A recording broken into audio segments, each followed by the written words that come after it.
पिछले हफ्ते गोल्ड ने इन दो रेजिस्टेंस जोन को एक ही बार में ब्रेक कर दिया।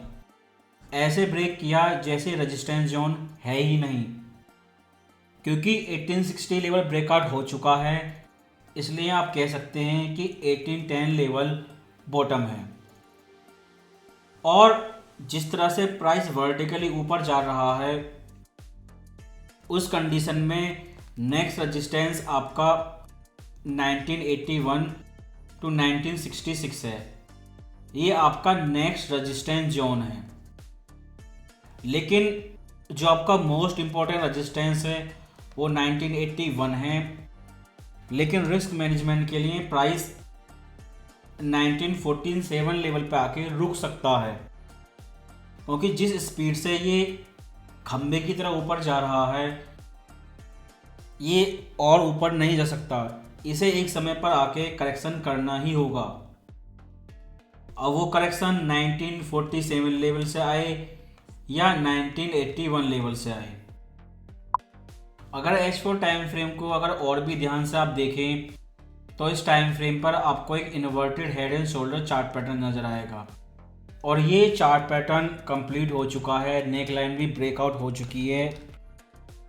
लेकिन करेक्शन करके अगर प्राइस नीचे आता है, क्योंकि इस समय सेंटीमेंट गोल्ड के माइनस इन्फिनिटी से प्लस इन्फिनिटी जा चुके हैं, फुल फोमो है और सेंटीमेंट मैक्स बुलिश है। इसलिए 1885 आपका नेक्स्ट बिग सपोर्ट लेवल है। अगर करेक्शन करता हुआ प्राइस इस लेवल पर आता है और नेक लाइन फिर से रिटेस्ट करता है तो आप फिर से बाय करेंगे।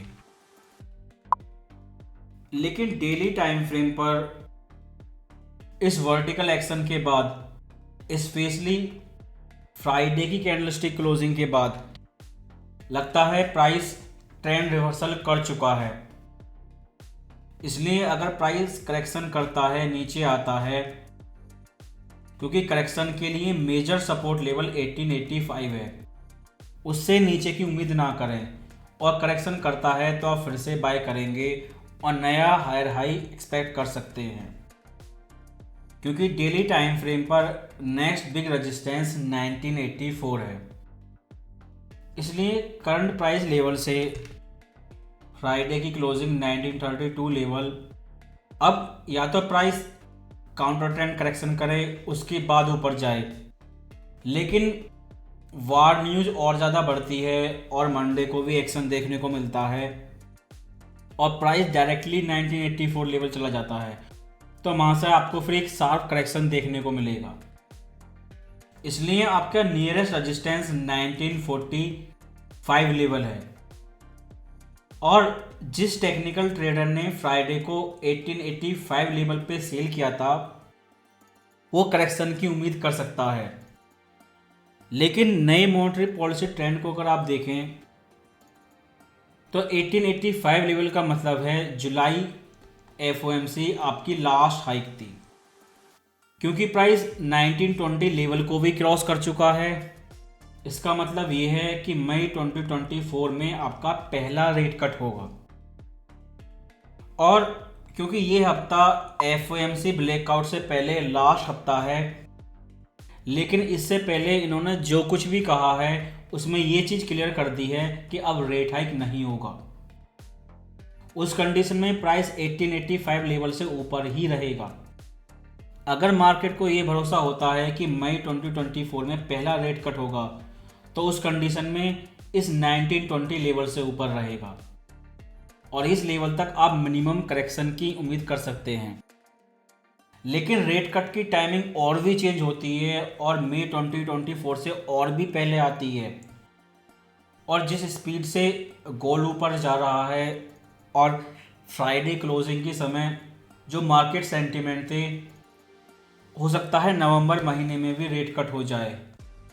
लेकिन उसके लिए आपको वर्ल्ड वॉर 3 के ऑफिशियल डिक्लेरेशन का इंतज़ार करना होगा। और बार से रिलेटेड मेजर न्यूज़ हो सकता है आपको FOMC ब्लैकआउट के बाद ही आए। पिछले हफ्ते की वार न्यूज़ के बाद अब ये चीज़ तो सबको कंफर्म हो चुकी होगी कि गोल्ड नीचे क्यों आया था, पहले सारे बायर को ख़त्म किया गया और जब बॉन्ड मार्केट कलेप्स होने वाला था तब मॉनेटरी पॉलिसी चेंज कर दी गई और स्ट्रॉन्ग एनएपी नंबर दिया गया। उसके बाद आपको वार न्यूज़ दी गई, सेम टू सेम जैसा यूक्रेन इन्वेजन से पहले हुआ था। पहले मार्केट क्रैश हुआ, उसके बाद ऊपर गया, लेकिन 1920 लेवल से ऊपर, यानी कि मई नेक्स्ट ईयर 2024 में पहला रेट कट, उससे पहले कब होगा क्योंकि ये चीज़ क्लियर नहीं है, और उससे ऊपर गोल्ड कितना जाएगा ये भी नहीं कह सकते। लेकिन रेट हाइक अब ख़त्म हो चुका है और जब प्राइस 1850 लेवल के पास ट्रेड कर रहा था उस समय फेड कारखाने ने वार्निंग दी थी और वन बाई वन सारे एफओएमसी मेंबर वार्निंग दे चुके हैं और वो इस समय पैनिक मोड में हैं। तो पहला कारण तो मॉनेटरी पॉलिसी चेंज होने का था जिसकी वजह से गोल्ड ऊपर गया। दूसरी कंडीशन टेक्निकल ओवरसोल्ड की थी, लेकिन जिस तरह से ये ऊपर गया है ये करेक्शन कम, ट्रेंड रिवर्सल ज़्यादा लगता है। और थर्ड और फाइनल रीजन है वॉर। फ्राइडे की क्लोजिंग अगर आप ऑयल और डॉलर दोनों के साथ कंपेयर करें तो ये तीनों चीज़ें एक साथ ऊपर गई थी, जिससे ये वेरीफाई होता है ये वार फियर को लेकर गोल्ड बाइंग थी।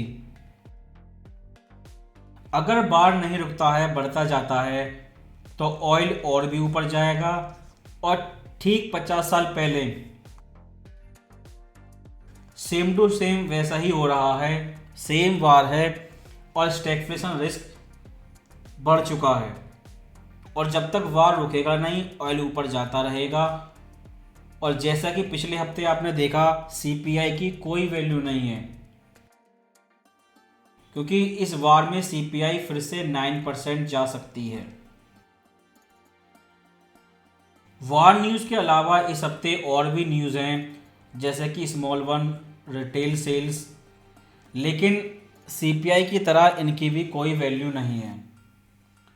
और इस हफ्ते मार्केट पूरी तरह पॉलिटिक्स पर डिपेंड करेगा, वार न्यूज़ क्या कहती हैं और एफओएमसी मेंबर क्या कहते हैं।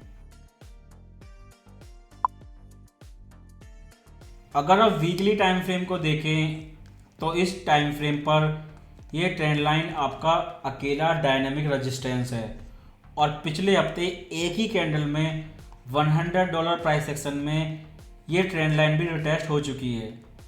पहले प्राइस वर्टिकली नीचे आया, सारे बायर को ख़त्म किया गया, उसके बाद हैमर बनाया, सेंट्रल बैंक पैनिक हुए और अब वर्टिकल लाइन में ऊपर जा रहा है।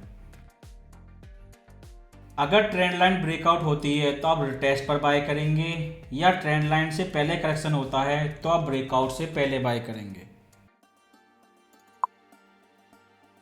अगर मंथली टाइम फ्रेम को देखें तो 1807 के बाद केवल एक ही इम्पोर्टेंट रेजिस्टेंस है 2075, यानी कि आपका ट्रिपल टॉप।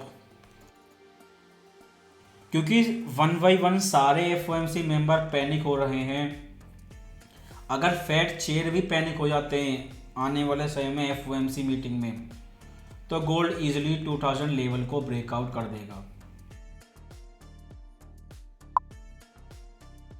अगर इंट्राडे ट्रेडर के लिए H1 टाइम फ्रेम देखें तो ये गोल्ड मार्केट कलेप्स 1927 लेवल से शुरू हुआ था, पूरी तरह रिकवर हो चुका है क्योंकि प्राइस ने इस 1885 डेली टाइम फ्रेम के स्ट्रॉन्ग रेजिस्टेंस से रिजेक्शन शो किया,